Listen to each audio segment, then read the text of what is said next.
On va commencer avec la deuxième conférence. Donc cette conférence est présentée par Adrien Bourgoin, qui est chercheur astrophysicien au LTE, Laboratoire Temps-Espace, à l'Observatoire de Paris. Et Adrien est spécialiste de relativité générale. Et donc, il va essayer de vous expliquer un peu les fondements de la relativité générale à travers une histoire de la gravitation, donc comment Newton a fondé en fait cette discipline jusqu'à Einstein dans le début du XXe siècle. Merci Maxime. Donc merci aux organisateurs aussi pour cette belle journée. Je suis ravi d'être avec vous aujourd'hui. Donc on va discuter effectivement, comme Maxime l'a dit, de lois fondamentales dans l'univers, dans notre système solaire, ce qui est la gravitation. Et on va suivre un petit fil historique, histoire de présenter un peu de manière, essayer de simplifier au maximum. Vous allez voir que c'est assez compliqué. Il y a beaucoup de principes fondamentaux qu'il va falloir expliquer, mais je vais le faire avec des schémas, beaucoup de schémas, et donc on va essayer de comprendre tout ça ensemble. Alors, hop, on va commencer tout de suite avec ce qu'on pourrait appeler l'ère newtonienne. Donc on va parler de trois chercheurs, on va voir ça. Trois scientifiques. On va commencer avec Galilée, on va parler ensuite de Newton, et puis on va arriver avec Le Verrier, et on parlera de la découverte de cette planète Neptune. Donc je vous en parlerai avec Le Verrier tout à l'heure, vous verrez ça. Alors tout de suite, une petite citation de Galilée. Galilée qui a dit « La philosophie est écrite dans ce grand livre qui s'étend chaque jour devant nos yeux, l'univers. Mais on ne peut le comprendre si nous apprenons d'abord son langage et si nous comprenons les symboles avec lesquels il est écrit. » Donc en disant ça, Galilée, ce qu'il a fait, c'est en quelque sorte inventer ce qu'on pourrait appeler aujourd'hui la physique expérimentale. Ce qu'il propose ici, c'est d'observer les comportements de l'univers et d'essayer de voir si on peut essayer de déduire des comportements, des grandes lois, des grandes tendances de l'univers, et ensuite utiliser ces lois avec un outil qu'il appelle disons le langage dans lequel il est écrit. Quand il parle de langage, ici, il parle de mathématiques, parce que l'idée, c'est d'utiliser ensuite les mathématiques pour essayer de prédire des comportements des objets, par exemple, qui tombent à la surface de la Terre, les comportements des objets dans le ciel. Alors Galilée, il s'intéresse à la chute des corps à la surface de la Terre, et à son époque, ce qu'il connaît de la chute des corps, c'est l'enseignement d'Aristote. Alors Aristote, il y a plusieurs millénaires de cela, c'était environ 400 ans avant Jésus-Christ. Aristote, il s'était aperçu que si on prend une pierre, on prend une plume, et je pèse ces deux objets, je pèse la pierre et je pèse la plume, je m'aperçois que la pierre est plus lourde que la plume, et puis si je les lâche du haut d'une tour, ce qu'on constate, c'est que la pierre va tomber plus vite que la plume. Donc ce que disait Aristote, c'est les objets lourds tombent plus vite que les objets légers. Et Galilée, il sent qu'il y a quelque chose qui ne va pas dans cette loi. Vous allez voir tout au long de l'exposé que les principes fondamentaux en physique ils sont assez subtils et assez contre-intuitifs. Et ça, c'est justement un exemple de ça. Donc Galilée, il comprend, ou il sent, il pressent qu'il y a quelque chose qui ne va pas dans cet exemple. Alors il propose de faire une deuxième expérience. Il propose cette fois-ci de peser, vous prenez deux pierres qui ont exactement la même masse, et puis vous voyez à l'une des pierres, vous accrochez une ficelle que vous reliez à une plume. Donc bien sûr, le système pierre plus ficelle plus plume est plus lourd que la pierre toute seule. Et donc d'après Aristote, si vous faites tomber ces deux objets depuis une tour, vous êtes censé avoir le système le plus lourd qui tombe le plus rapidement. Or si vous faites l'expérience, vous allez voir que ce système-là va tomber moins vite que la pierre toute seule. Pourquoi ? Parce que la plume va être ralentie par les frottements de l'air. En étant ralentie par les frottements de l'air, la corde va se tendre et ralentir la pierre dans sa chute. Alors qu'ici, cette pierre-là n'est pas ralentie dans sa chute à cause de la plume. Donc en fait, dire que les objets plus lourds tombent plus vite que les objets légers, Galilée il s'aperçoit que c'est faux, ça ne fonctionne pas. Et il comprend d'ailleurs que c'est dû au frottement de l'air. Et il comprend que s'il veut étudier la chute des corps à la surface de la Terre, il va devoir supprimer les frottements de l'air. Imaginez que vous êtes capable maintenant de supprimer un petit peu d'air. Si vous supprimez un petit peu d'air et que vous recommencez l'expérience, il y a moins d'interaction entre l'air et la plume, vous avez moins d'air. Et donc ce qui se passe, c'est que la plume va moins ralentir la pierre. Et donc le système pierre plus ficelle plus plume va tomber un tout petit peu plus rapidement que ce qu'il tombait précédemment. Et donc petit à petit, en supprimant l'air, Galilée s'aperçoit que ces deux systèmes, en définitive, quand on supprime l'air, ils sont censés tomber exactement à la même vitesse. Et donc ce qu'il en conclut, c'est que ces deux systèmes, ils n'ont pas la même masse, et ils sont censés tomber à la même vitesse quand il n'y a plus de frottement de l'air. Donc ce qu'il va trouver, c'est que tous les corps chutent à la même vitesse, indépendamment de leur masse. Et ça, c'est ce qu'on appelle le principe d'universalité de la chute libre. Alors il ne va pas s'arrêter là, Galilée, il va aussi s'intéresser à ce qu'on appelle le principe d'inertie. Il a compris que s'il veut étudier les mouvements à la surface de la Terre, il faut faire en sorte de négliger les frottements. Alors ce qu'il va faire, c'est étudier la chute de corps matériels, comme des balles ici, qu'il va faire tomber dans le champ de pesanteur de la Terre et regarder comment ces balles réagissent. Alors il a un problème, c'est qu'il ne peut pas regarder directement la chute des balles, c'est trop rapide, il est obligé de ralentir la chute des corps. Alors comment il fait ça? Eh bien, il fait chuter les balles sur des plans inclinés ici. Ça permet de ralentir la chute et d'observer, de mesurer de manière plus précise le temps qu'il faut aux balles pour pouvoir glisser le long des plans inclinés. Alors il s'aperçoit d'une chose, c'est que quand il laisse partir la balle d'une certaine hauteur h ici, sans vitesse initiale, donc il lâche la balle sans vitesse initiale, il la fait rouler sur le plan incliné, il s'aperçoit qu'à chaque fois la balle, elle accélère, elle atteint sa vitesse maximale lorsqu'elle est située ici, et puis elle remonte la pente, la deuxième portion du plan incliné, et elle ne s'arrête que lorsqu'elle a atteint la hauteur de là où elle est partie. Donc là, il a bien illustré le plan incliné, il a bien illustré les balles aussi pour diminuer au maximum les frottements, et il va tester ça avec différentes inclinaisons. Vous voyez, il prend une inclinaison plus faible ici, et il recommence l'expérience. Et il s'aperçoit qu'à chaque fois, c'est toujours vrai. C'est-à-dire que la balle, elle part sans vitesse initiale, elle accélère, elle atteint sa vitesse maximale lorsqu'elle est en bas, et puis ensuite elle remonte la deuxième portion du plan incliné, et elle s'arrête lorsqu'elle a atteint la hauteur de là où elle est partie. Et il se dit, mais maintenant, qu'est-ce qui se passe si jamais je ne fais jamais remonter la balle? Vous voyez, je me mets dans cette configuration, la deuxième portion du plan incliné, ici, je la prends complètement plate, donc la balle, qu'est-ce qu'elle fait? Elle accélère, elle atteint sa vitesse maximale ici, et puis elle ne remonte pas. Et qu'est-ce qui va se passer? Eh bien, il comprend que la balle, ce qu'elle va faire, c'est continuer son mouvement en ligne droite à vitesse constante.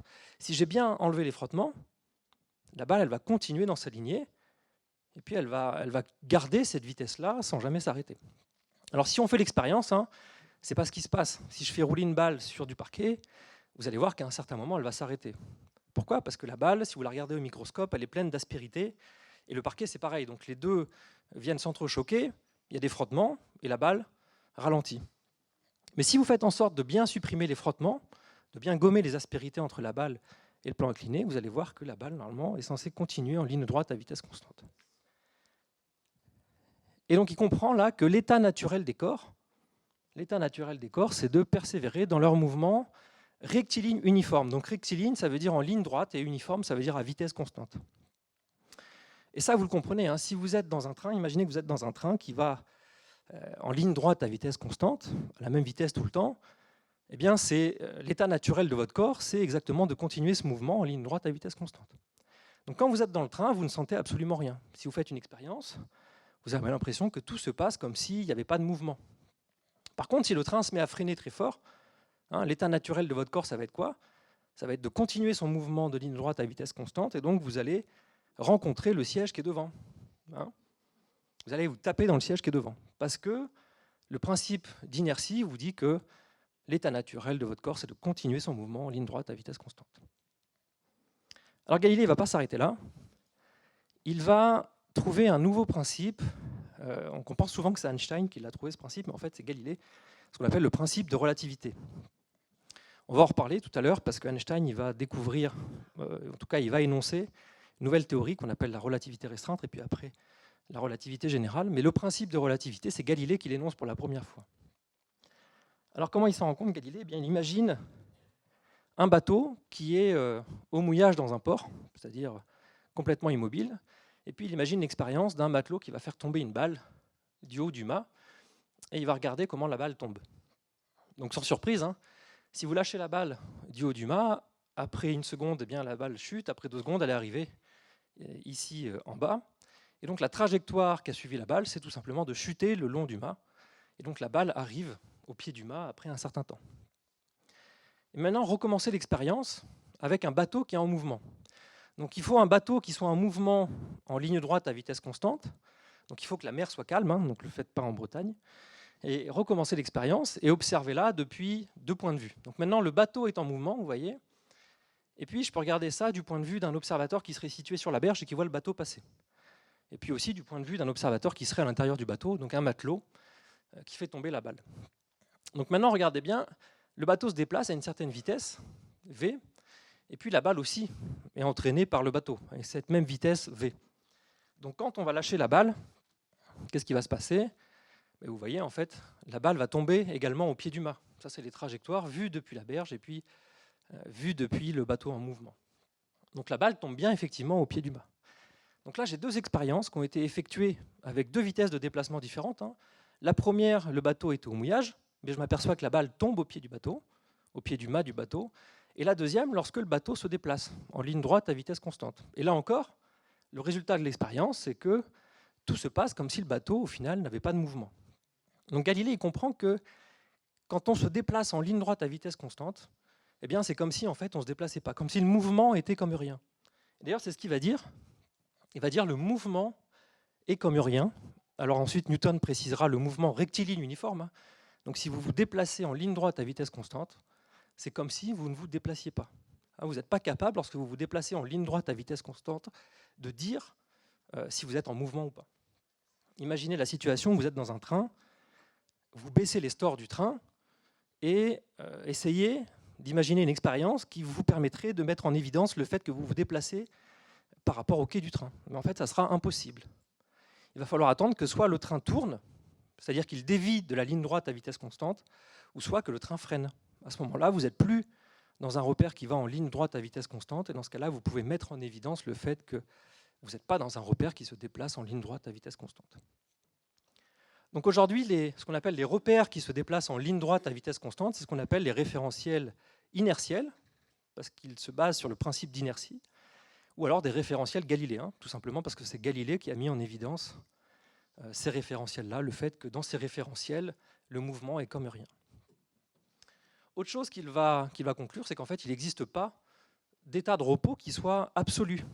Ça, on pourra y revenir peut-être tout à l'heure, je ne vais pas m'élargir là-dessus, mais c'est une vraie rupture par rapport à ce que lui avait appris, ce qu'avait dit Aristote depuis des millénaires, avec la vision d'Aristote. Aristote, il avait une vision géocentrique de l'univers, où la Terre était au centre de l'univers, et donc tous les objets, par exemple les cailloux, étaient dans un repos immobile à la surface de la Terre, qu'on pouvait qualifier d'absolu, parce que la Terre était immobile au centre de l'univers. Et donc ce que disait Aristote, c'est que si je prends un objet, et que je l'arrache à la Terre, et qu'ensuite je le lâche, eh bien le mouvement naturel de l'objet, ça va être de retourner à son état de repos absolu. Et en fait, là, Galilée il comprend qu'il y a une rupture totale avec cette vision d'Aristote, qu'il n'y a pas de repos absolu.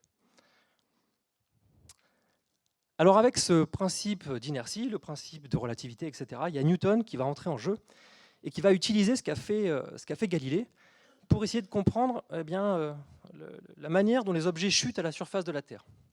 Et on va voir où ça va l'amener. Donc Newton, il dira, une fois qu'il a découvert sa loi universelle de la gravitation dont on va parler, il dira, si j'ai vu plus loin, c'est en me tenant sur les épaules des géants qui m'ont précédé. Et en fait, quand il mentionne les géants ici, il mentionne d'une part Galilée, évidemment, qui a inventé son fameux principe d'inertie, ou qui a découvert le fameux principe d'inertie, et puis un autre scientifique qui s'appelle Kepler, dont on va parler très rapidement, vous allez voir. Alors, on parle souvent de Newton avec la fameuse légende de la pomme qui lui serait tombée sur la tête et qui lui aurait donné la vision de comment fonctionne la loi de la gravitation. On pense en fait que c'est une légende, que ce n'est pas vrai, mais toujours est-il que Newton, il a peut-être pu se mettre dans son jardin et observer les pommes qui chutaient des pommiers. Alors, ce qu'il a remarqué, c'est que quand on prend un pommier qui fait, en tout cas une pomme, qui est située à 5 mètres de haut, par rapport au sol, ce qu'il a remarqué, c'est que la pomme, elle a besoin d'1 seconde pour toucher le sol. Elle tombe de 5 mètres en 1 seconde à la surface de la Terre. Et puis, il a aussi remarqué que s'il monte dans le pommier, et que maintenant, vous voyez, il jette la pomme de manière horizontale, avec cette flèche rouge ici qui représente un jet horizontal, eh bien la pomme elle va toujours chuter de 5 mètres en 1 seconde, ça ne va pas changer. Vous voyez, la trajectoire, ici, elle a un peu changé. La pomme, elle tombe toujours de 5 mètres en 1 seconde, mais par contre, elle a parcouru une certaine distance horizontale ici, qui est symbolisée par cette lettre L. Et il se dit, mais qu'est-ce qui se passe maintenant si je lance la pomme de plus en plus fort? Imaginez, je monte en haut du pommier, je jette la pomme de plus en plus fort, toujours avec cette vitesse horizontale, qu'est-ce qui va se passer? Alors la pomme, elle va parcourir des distances horizontales qui vont être de plus en plus grandes ici. Si vraiment je suis très costaud, je peux la lancer à 100 mètres, 200 mètres, etc. Sauf qu'à chaque fois, elle va tomber de 5 mètres en 1 seconde, mais parcourir une distance horizontale qui sera de plus en plus grande. Et Newton, il sait que la Terre, elle n'est pas plate. Elle n'est pas indéfiniment plate. Et donc, il se dit, mais je vais arriver dans une configuration qui va être celle-ci. Et je vais jeter la pomme tellement fort ici qu'elle va toujours chuter de 5 mètres en 1 seconde, mais par contre, elle aura parcouru une distance horizontale qui sera tellement grande que la Terre qui n'est pas plate, ce sera courbée sous la pomme, exactement de 5 mètres aussi en 1 seconde. Donc là, j'ai une pomme qui chute bien en direction de la Terre, mais que j'ai lancée tellement fort qu'elle tombe de 5 mètres en 1 seconde, mais sans jamais rattraper la surface de la Terre. Donc là, qu'est-ce que j'ai ? J'ai une pomme qui est tout simplement en orbite autour de la Terre. Alors vous pouvez toujours essayer de vous amuser à mettre des pommes sur orbite chez vous. C'est le pays de la pomme, donc vous avez plein de pommes, vous pouvez essayer, mais vous allez voir que c'est très compliqué. Il faut la jeter à 8 km par seconde. Alors 8 km par seconde, c'est à peu près 8 fois la vitesse d'une balle de fusil. Et donc mettre des pommes sur orbite, c'est quasiment impossible chez vous. Alors, il voit cette trajectoire. Hop, pardon. Donc il voit cette trajectoire et il se dit, mais c'est exactement ce que fait la Lune au final autour de la Terre. La Lune, elle fait quoi ? Elle tombe d'une certaine quantité en direction de la Terre, mais elle a une vitesse horizontale qui est très grande, ce qui fait qu'elle ne rattrape jamais la surface de la Terre. Et donc il fait ce petit dessin, qui est exactement le même, avec une échelle différente ici, parce que la séparation entre la Terre et la Lune, elle est plus grande que la pomme qui est située à la surface de la Terre. Donc 384 000 km en moyenne. Et donc il se dit, mais la Lune, maintenant, vous voyez, elle tombe aussi d'une certaine quantité en direction de la Terre en 1 seconde. Et d'après vous, quelle est cette valeur ? Quelle est la valeur numérique ici de combien de mètres tombe la Lune en direction de la Terre ? On sait que la pomme à la surface de la Terre, elle tombe de 5 mètres en 1 seconde. À votre avis, la Lune, en 1 seconde, de combien elle tombe ? Oui. Là-bas, j'ai eu un doigt qui s'est levé. De combien de mètres tombe la Lune en 1 seconde en direction de la Terre ? Est-ce que c'est plus ? Est-ce que c'est moins ? Est-ce que c'est pareil ?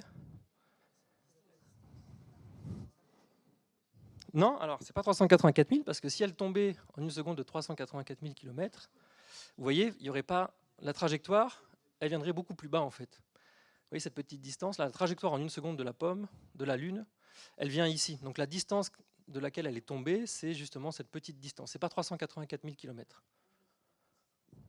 Ouais. Mais est-ce que c'est plus ou est-ce que c'est moins que 5 mètres ? Moins de 5 mètres. Effectivement, c'est moins de 5 mètres. Si vous faites le calcul, vous apercevez que la Lune, elle tombe seulement de 1 mm en 1 seconde en direction de la surface de la Terre. Alors ça paraît bizarre au premier abord. Quand vous prenez une pomme, vous la faites tomber à la surface de la Terre, la pomme, elle tombe de 5 mètres en 1 seconde lorsqu'elle est à la surface de la Terre. Et la Lune, qui est située à 384 000 km de la Terre, elle tombe seulement de 1 mm en 1 seconde en direction du centre de la Terre.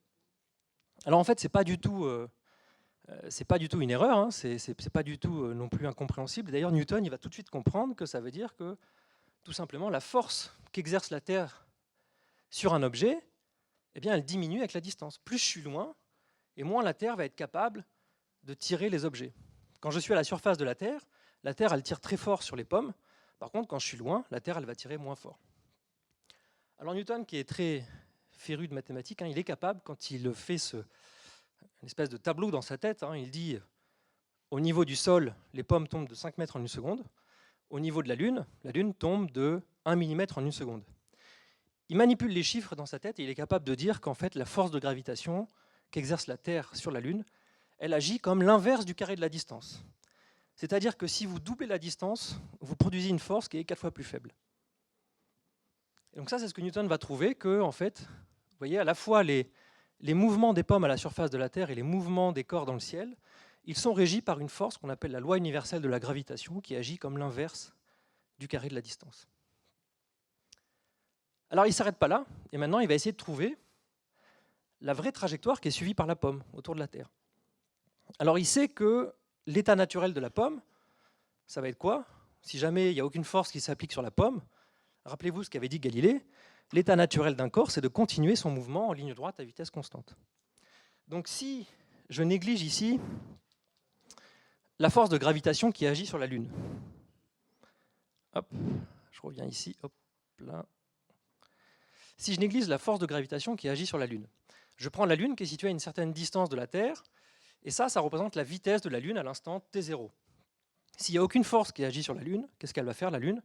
Elle va continuer son mouvement de ligne droite à vitesse constante. Donc à l'instant t1, d'après, la Lune va se situer ici, au bout de la flèche rouge. Et s'il n'y a toujours aucune force qui agit sur la Lune, d'après le principe d'inertie de Galilée, qu'est-ce qu'elle fait? Elle continue son mouvement de ligne droite à vitesse constante. Donc je reporte cette flèche ici, qui représente la vitesse de la Lune à l'instant t1. Et donc à l'instant t2, la Lune devrait se situer ici s'il n'y a pas de force. Mais Newton, il sait que ce n'est pas vrai. Il sait que maintenant, il y a une force de gravitation qui agit sur la Lune. Et cette force, eh bien, je la représente ici par cette petite flèche. Donc là, on est un peu embêté, on a deux flèches à additionner. C'est-à-dire on prend en compte l'effet de gravitation de la Terre sur la Lune, et puis l'effet d'inertie, c'est-à-dire l'effet d'avance de la Lune, qui continue son mouvement de ligne droite à vitesse constante. Alors comment on fait pour additionner des flèches? Eh bien, les mathématiques nous disent comment il faut faire. Il faut tout simplement faire glisser une des flèches le long de l'autre flèche. Donc par exemple, je peux faire glisser la flèche rouge le long de la flèche orange ici, et ensuite je trace la flèche qui partira de l'arrière de la flèche orange à l'avant de la flèche rouge que j'aurais fait glisser. Donc c'est ce qu'il fait Newton, vous voyez, il déplace la flèche rouge le long de la flèche orange, et ensuite il trace la flèche qui va partir de l'arrière de la flèche orange jusqu'à l'avant de la flèche rouge. Et donc le vrai mouvement que va suivre la Lune, ça va être celui-ci, c'est une composition de la force de gravitation et du principe d'inertie de Galilée. Et donc maintenant je peux recommencer, c'est-à-dire que je sais que d'après mon principe d'inertie, la vitesse de la Lune, ça devrait être celle-ci, si jamais j'ai aucune force qui agit sur la Lune. Et donc la Lune, à l'instant t2, si j'ai que le principe d'inertie qui agit, devrait se situer au bout de cette flèche. Mais maintenant, j'ai la force de gravitation. Et la force de gravitation, il sait qu'elle agit comme l'inverse du carré de la distance. Donc si je m'approche un tout petit peu plus de la Terre que tout à l'heure, eh bien la force, maintenant, elle est un petit peu plus grande. Donc j'ai ma flèche ici qui est un petit peu plus grande. Et donc là encore, j'additionne mes deux flèches.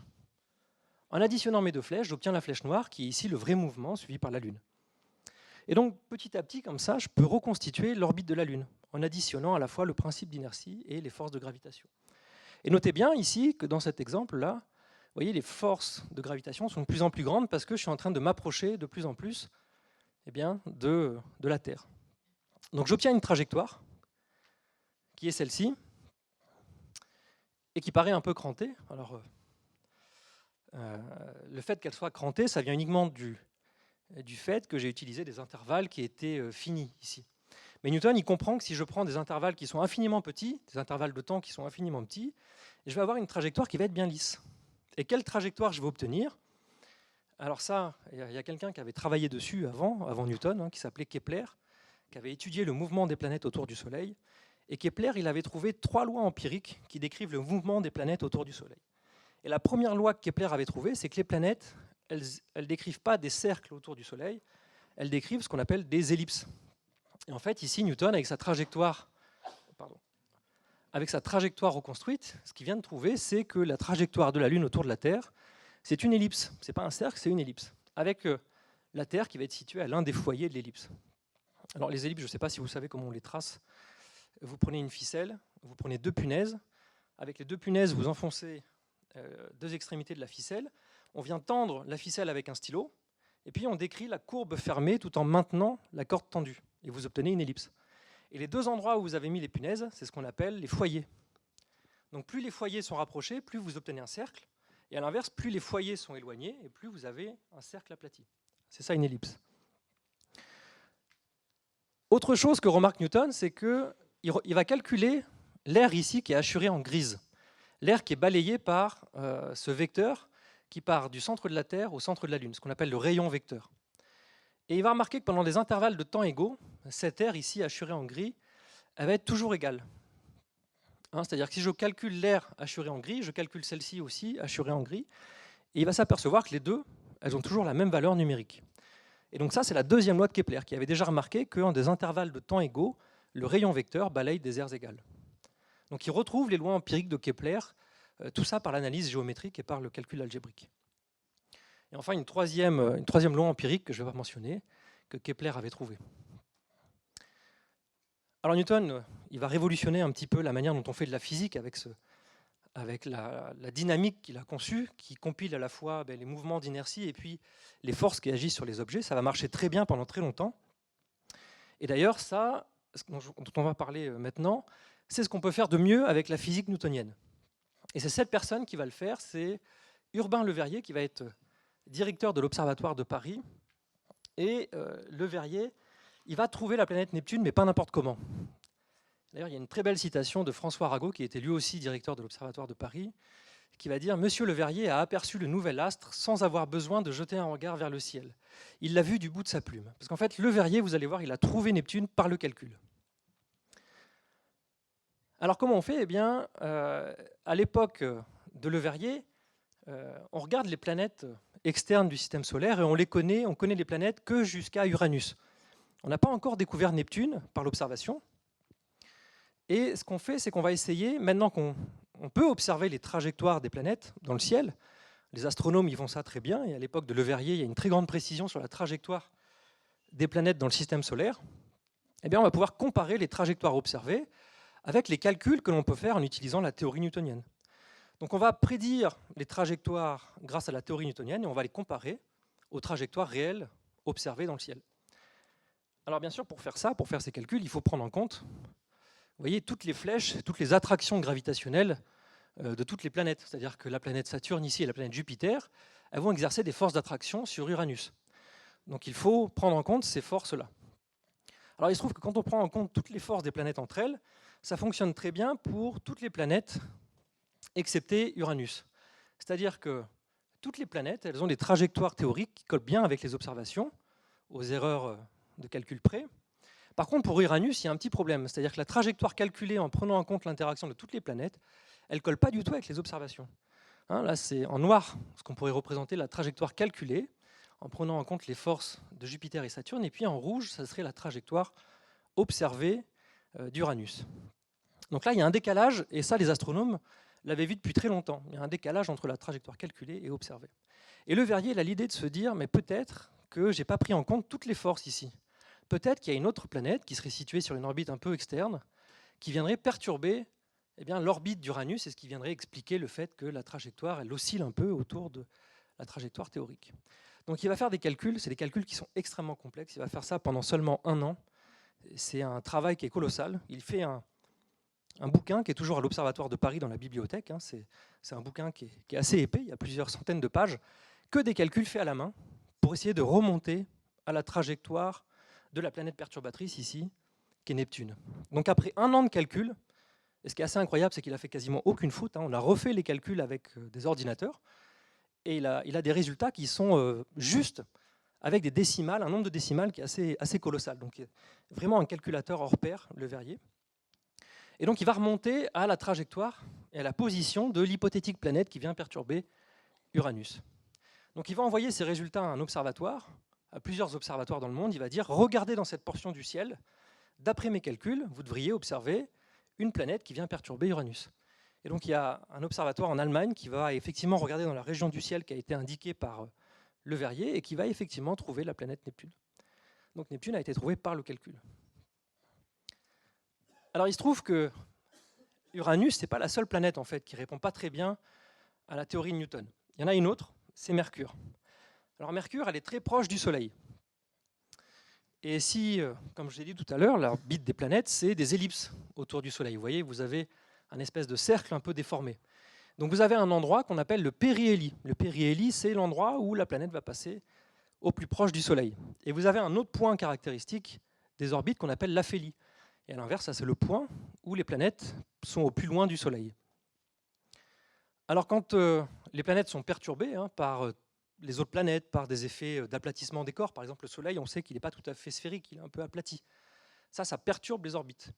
Et quel est l'effet que ça produit sur les orbites? Eh bien, ça a tendance à tourner un peu les ellipses. Vous voyez maintenant mon périhélie, là, le point qui est passé au plus proche du Soleil, il a tourné un peu, il est venu ici. Et à l'inverse, l'aphélie qui était là au tout début, il est venu ici. Donc ça tourne un peu les orbites comme ça quand on agit, quand on prend en compte les perturbations qui viennent agir sur les orbites. Donc le périhélie, pour les vraies orbites qu'on observe dans le système solaire, il décrit comme ça des cercles, il se déplace sur des cercles, Et l'aphélie, pareil, se déplace sur un cercle. Et donc la vraie orbite suivie par les planètes, c'est des choses qui sont assez complexes, mais qui dessinent des espèces de rosaces, comme ça, autour du Soleil. Alors la quantité avec laquelle se déplace le périhélie, c'est ce qu'on appelle un mouvement de précession. On appelle ça la précession du périhélie de Mercure. Et à l'époque de Le Verrier, on a un problème. On est capable, par le calcul, d'expliquer une certaine portion du déplacement du périhélie de Mercure. On peut expliquer 531 arcs-secondes par siècle. Alors un arc-seconde, c'est une unité qu'on utilise en astronomie pour mesurer des angles. Vous prenez un angle d'1 degré, vous le divisez en 60 portions, et vous prenez une unité, c'est ce qu'on appelle un arc-minute. Maintenant, vous prenez une unité d'arc-minute, vous le divisez en 60 portions, vous prenez une unité, ce qu'on appelle un arc-seconde. Et donc en fait, là, le mouvement du périhélie de Mercure, il est tout petit. Vous voyez, c'est quelques centaines d'arcs-secondes par siècle. Mais les astronomes, à l'époque, ils ont des instruments qui sont suffisamment précis pour observer qu'en fait, il y a 43 arcs-secondes par siècle qu'on n'est pas capable d'expliquer en prenant en compte la théorie newtonienne. Alors Le Verrier, il va essayer d'appliquer ce qu'il a fait pour Uranus. Il va se dire, mais peut-être qu'il y a une planète qu'on n'a pas encore observée, qui orbite entre Mercure et le Soleil. Au passage, je ne l'ai pas dit, mais Mercure, c'est la planète qui est située au plus proche du Soleil. Donc peut-être qu'il y a une petite planète qui vient perturber l'orbite de Mercure et qui vient produire ces 43 arcs-secondes par siècle. Donc il va refaire le même genre de calcul qu'il avait fait pour Uranus, et il va trouver la position de cette hypothétique planète qu'il avait appelée Vulcain. Et en fait, ils vont observer l'endroit où devrait se trouver Vulcain, et ils ne vont rien voir. Les astronomes ne vont rien trouver, il n'y a pas de planète Vulcain qui orbite entre le Soleil et Mercure. Et en fait, c'est Einstein qui va résoudre ce mystère qui va durer pendant plus de 40 ans en changeant la théorie de la gravitation. C'est-à-dire que la théorie de la gravitation telle que Newton l'avait faite, elle n'est pas assez précise pour décrire le mouvement des planètes lorsqu'elles sont proches des corps très massifs, comme c'est le cas pour le Soleil. Et cette nouvelle théorie de la gravitation, c'est la relativité générale que va établir Einstein. Alors avant de bâtir la théorie de la relativité générale, il va faire ça en 1915, il va tout d'abord s'intéresser à un autre aspect de la physique qui est plutôt lié à la propagation de la lumière. Et ça va l'amener à établir une théorie qu'on appelle la relativité restreinte, qui ne s'applique pas en présence de gravitation. Et ça, il le fera en 1905. Alors Einstein, il est obnubilé, depuis qu'il est adolescent, par la lumière. Il essaye de comprendre ce qu'est la lumière. Il n'arrive pas à comprendre ce qu'est la lumière. Et dès son adolescence, il se pose des questions à savoir, mais qu'est-ce que la lumière? Est-ce que c'est fait de petits grains de lumière? Est-ce que c'est des ondes? Il y a plusieurs théories à l'époque qui rentraient un peu en conflit. Celle qui avait réussi à gagner un peu le consensus à l'époque où Einstein s'intéresse à ces questions, c'est la théorie ondulatoire. On prédisait que la lumière, c'était une sorte d'onde qui se déplaçait dans un certain milieu. Et Newton, il s'intéresse à ça. Einstein s'intéresse à ça. Il y a une autre question qui l'obsède, c'est celle-ci. Est-ce que si jamais je chevauche un rayon de lumière et que je tends un miroir devant moi, est-ce que je vais être capable de voir mon reflet dans le miroir? Parce que je voyage déjà à la vitesse de la lumière. Donc est-ce que la lumière va être capable de partir de son visage et ensuite d'aller au miroir, étant donné que je voyage déjà à la vitesse de la lumière? Donc est-ce que si je chevauche un rayon de lumière, je vais être capable de voir mon reflet dans le miroir? Et ça, il va réussir à y répondre en 1905. Donc en 1905, il a 26 ans, Einstein, et 1905, c'est ce qu'on appelle l'annus mirabilis en latin, l'année miraculeuse de la physique, où Einstein, qui n'est même pas encore dans le corps universitaire, il n'est même pas professeur à l'université, il n'est même pas chercheur dans une université, c'est un ingénieur des bureaux des brevets à Berne, donc il fait de la physique un peu sur son temps libre, et il va produire en 1905 4 papiers qui vont révolutionner plein de domaines en physique.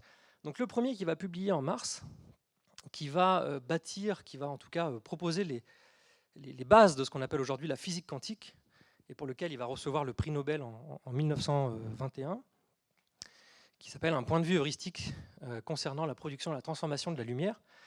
Peut-être d'entre vous ont déjà entendu parler de cet effet-là, ce qu'on appelle l'effet photoélectrique. C'est Einstein qui le propose dans cet article. En mai, il va produire un autre article sur le mouvement des particules en suspension dans les liquides. Il va montrer en fait que si les particules en suspension dans le liquide se déplacent de manière un peu aléatoire, c'est en fait dû au fait que la matière, le liquide, il est composé de molécules, donc il est composé de petits atomes qui vont déplacer, qui vont cogner sur les particules en suspension. Donc en fait, dans cet article, Einstein il vient montrer que la matière elle est constituée de petits constituants microscopiques. Donc c'est une confirmation que la matière est faite d'atomes ici. Donc c'est un résultat encore assez incroyable. En juin 1905, il produit un autre article qui s'appelle « De l'électrodynamique des corps en mouvement » et qui lui s'intéresse justement à la manière dont se propage la lumière. Il va révolutionner un peu ce qu'on appelle l'électromagnétisme. Et c'est ici qu'il va établir la fameuse théorie de la relativité restreinte. Et en septembre 1905, il va produire un nouvel article qui est une sorte d'addition à l'article de juin 1905 dans lequel il va proposer la fameuse formule E égale mc2. Alors, bon là j'avais une petite image qui ne fonctionne pas ici, mais qui présentait un prisme qui diffracte la lumière en différentes couleurs de l'arc-en-ciel. À l'époque d'Einstein, quand il s'intéresse à ces questions sur la lumière, on a tout de même une théorie qui explique un peu ce que c'est que la lumière. Et cette théorie, c'est l'électromagnétisme de Maxwell-Lorentz. Et ce qu'ont réussi à faire Maxwell et Lorentz, c'est assez incroyable. Ils ont réussi à unir différents champs de la physique qui étaient complètement séparés jusqu'à présent. Donc ils ont uni l'optique, l'électricité et le magnétisme, et également la lumière, dans une seule théorie qu'on appelle l'électromagnétisme. Donc Maxime en a un peu parlé tout à l'heure. C'est la lumière, la manière dont se propage la lumière. Le seul problème, c'est que cette théorie, il y a plein de choses qui sont un peu bizarres à l'époque où Maxwell et Lorentz l'ont rendue publique. Et c'est une théorie qui est d'ailleurs très compliquée à l'époque d'Einstein, et on ne l'étudie pas dans les universités. Donc Einstein il va étudier l'électromagnétisme en autodidacte. Sur son temps libre, il va essayer de comprendre cette théorie pour essayer d'obtenir les réponses qu'il cherche, à savoir qu'est-ce que la lumière, comment la lumière se comporte, etc. Donc elle a des problèmes, cette théorie, notamment le fait que les physiciens ont introduit, parce que c'est la seule chose qu'ils comprennent, quand on a des ondes qui se propagent, à l'époque où Maxwell et Lorentz ont produit leur théorie, il faut un support pour la propagation des ondes. Par exemple, quand je parle ici, les vibrations viennent perturber l'air. Donc ça crée des ondes dans l'air qui se propagent et qui viennent vers vous. Donc le support des ondes sonores, c'est l'air. De la même manière, le support des ondes à la surface de l'eau, ça va être l'eau. Et donc on se disait, pour la lumière, il faut un support aussi. Et ce support, on appelait ça l'éther luminifère. Et il avait une propriété qui était assez embêtante, et c'est qu'il était en repos absolu. Vous savez, on en a parlé tout à l'heure de ce repos absolu. Et Galilée, lui, dans sa théorie de la relativité, il disait qu'il n'y avait rien d'absolu. Et donc là, il y avait cet éther luminifère qui était en repos absolu. Alors qu'expérimentalement, les expériences d'optique, d'électricité ou de magnétisme, elles mettaient en évidence que des effets relatifs. Donc là, il y avait un effet de transformation qui n'était pas compris. Autre problème, c'est qu'à cause de ce repère absolu, la théorie de l'électromagnétisme de Maxwell-Lorentz n'était pas compatible avec le principe de relativité que Galilée avait énoncé. Le fait que tout doit être relatif et que la physique doit être la même dans les repères inertiels, dans les repères galiléens qui se déplacent en ligne droite à vitesse constante. Là, ce n'était plus le cas. Alors, il y a plein de personnes qui avaient essayé de mettre en évidence le mouvement relativement à cet éther luminifère, ce fameux milieu qui permettait de transporter l'interaction électromagnétique. Mais en fait, à chaque fois, ça s'était soldé par des échecs. C'est-à-dire que les mouvements des corps, par exemple la Terre, à chaque fois dans le système solaire, mettaient en évidence le fait qu'il n'y avait pas de mouvement relativement à l'éther. Donc il y a Arago qui avait fait des expériences célèbres en 1810, Michelson et Morley, qu'on en fait une aussi célèbre dans les années 1887, également Fizeau en 1850, je ne vais pas détailler les expériences, mais à chaque fois, toutes ces expériences d'optique montraient que la vitesse de la lumière, elle est la même pour tous les observateurs inertiels.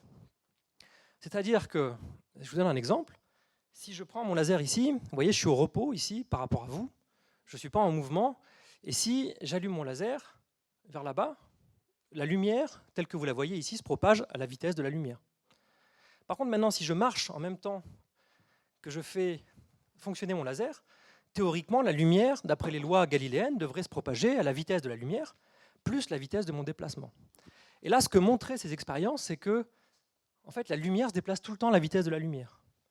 Même si je marche et que j'allume mon laser, la lumière qui est émise par le laser, si vous la mesurez, vous allez voir qu'elle se déplace à la vitesse de la lumière. Elle ne se déplace pas à la vitesse de la lumière plus ma vitesse de déplacement. Donc ça, c'était vraiment un fait observé par toutes ces expériences-là. Alors Einstein, il n'en faut pas plus. Einstein, il comprend tout de suite que là, il tient sa réponse à la question qui l'obsède depuis qu'il est ado, à savoir, est-ce que je vois mon reflet dans le miroir, sachant que la vitesse de la lumière est la même pour tous les observateurs inertiels. Alors à votre avis, est-ce qu'il voit son reflet dans le miroir s'il chevauche un rayon de lumière? Le fait de se déplacer en ligne droite à vitesse constante à la vitesse de la lumière, ça fait de lui un observateur inertiel. Donc si c'est un observateur inertiel, de son point de vue, la lumière doit se déplacer à la vitesse de la lumière. Donc il y a bien des rayons de lumière qui vont pouvoir partir de sa tête, aller jusqu'au miroir et revenir à lui. Donc Einstein, il comprend ici, avec ses expériences d'optique qui ont montré que la lumière est indépendante de la vitesse de la source qui émet la lumière, qu'il va pouvoir observer son reflet dans le miroir.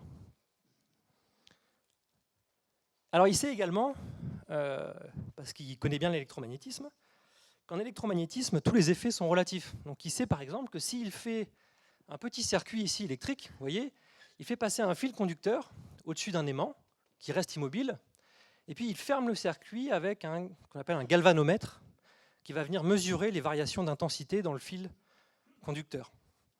Il s'aperçoit que si on déplace le fil au-dessus de l'aimant, on va générer un petit courant dans le circuit qui va faire varier l'aiguille du galvanomètre. Pour ceux qui connaissent un peu l'électromagnétisme, c'est ce qu'on appelle la force de Lorentz. Je déplace les électrons dans le fil au-dessus d'un champ magnétique. Donc je donne une certaine vitesse aux électrons qui sont dans le fil et ça va générer une force de Lorentz qui va venir pousser les électrons le long du fil.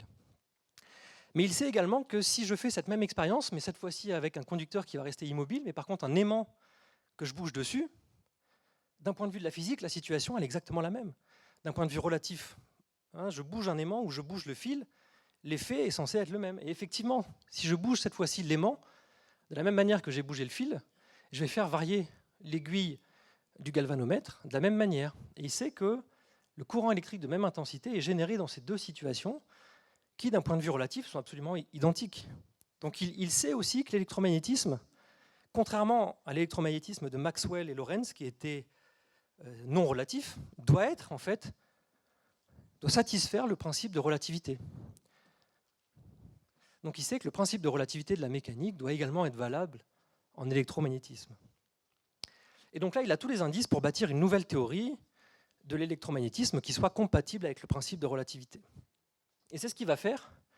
Donc rappelez-vous, le principe de relativité tel que Galilée l'avait énoncé, c'était que les lois de la physique, elles doivent s'écrire de la même manière dans tous les repères inertiels. C'est-à-dire que là, on avait vu le mouvement de la balle qui tombe dans le bateau, que le bateau soit à l'arrêt ou en mouvement rectiligne uniforme, la balle tombe bien au pied du mât du bateau. Les lois de la physique sont la même pour tous les repères inertiels. Et donc Einstein, maintenant, il va bâtir son nouveau principe de relativité. Il va dire que le principe de relativité est également valide en électromagnétisme. C'était ce que montraient les expériences. Donc il va rejeter en fait l'électromagnétisme de Maxwell-Lorentz qui avait un éther luminifère qui était en repos absolu. Il va faire un deuxième postulat. Il va dire que la vitesse de la lumière est indépendante du mouvement du corps émetteur. Ça, c'est ce qu'avaient montré les expériences de Arago, de Fizeau et de Michelson et Morley. Et avec ça, il va obtenir tous ces résultats ici qui vont être tout simplement qu'il n'y a plus besoin de faire appel à cet éther luminifère qui était en repos absolu. Donc l'éther luminifère, on va complètement l'arrêter à partir de la relativité restreinte qu'a établie Einstein.